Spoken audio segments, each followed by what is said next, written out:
My husband and I were the ultimate master manipulators. He played the part of the devoted husband, swearing he'd finally moved on from his first love, while his phone remained a digital shrine to her. I played the part of the loyal wife, promising I'd never walk away, all while secretly baiting him into signing our divorce papers. Today marks the final day of the mandatory cooling-off period before our divorce is finalized. 3 hours to go. I've finished packing my life into a few suitcases. 2 hours to go. I took a pair of shears to our wedding photos, cutting myself out of every frame until I was the only one left in the album. 1 hour to go. I surveyed the empty rooms of our Brooklyn brownstone and decided against leaving a goodbye note. Some silences are louder than words. Today marks exactly 10 years of loving him and day 1 of leaving him behind. A month ago, I went to Julian's office to drop off some contracts just like any other Tuesday. Before I could reach his door, I overheard his friends catching up in the lounge. Now that Elena is moving back to the States, are you still going through with that big vow renewal ceremony for Rebecca? Julian's response was a distracted hum. He kept checking his Rolex, his voice laced with an edge of anxiety I hadn't heard in years. Where is she? She should have been here by now. I knew then that he wasn't waiting for me. He was waiting for Elena, the girl who got away who was finally returning to New York. He only married me years ago to get back at her after she got engaged to someone else. 3 days ago, when Elena's own divorce made the headlines, he came home drunk and suddenly insisted we throw a massive wedding celebration, a pathetic attempt to show Elena he had moved on. My marriage was never a partnership. It was just a pawn in their high-stakes game of emotional chess. I pushed the door open and met his eyes, which were filled with nothing but impatience.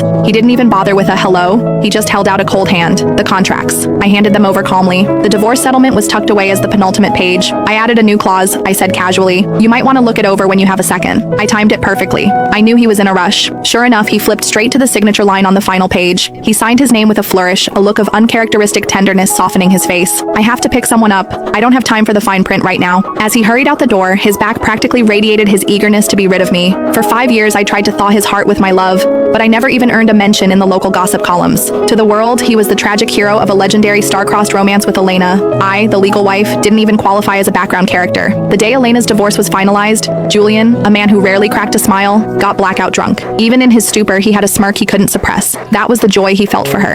It was a luxury I had spent half a decade begging for and never received. While he was passed out, I used Elena's birthday to unlock his phone. The gallery was a graveyard of memories, thousands of photos of Elena. He had even taken our wedding photos and crudely photoshopped her face over mine. In that moment, I felt something inside me finally snap. Not with a bang, but with a quiet, hollow thud. That was the day the countdown began. 20 days before the move, Julian became even more reckless. He stayed out until the early hours, and the dream wedding he promised me was completely forgotten. I started seeing him all over social media. In the background of various Manhattan galas and private parties, he was always glued to the side of a certain woman. One afternoon, my business partner Daphne stopped me in the hallway. "The design mock-ups can wait. We have to meet a major investor. Word on the street is she's Julian Schwartz's rumored new flame." I nodded, feeling like my chest had been stuffed with cold, wet wool. The client's office was located just a few floors below Julian's firm, in a building his family's conglomerate fully funded.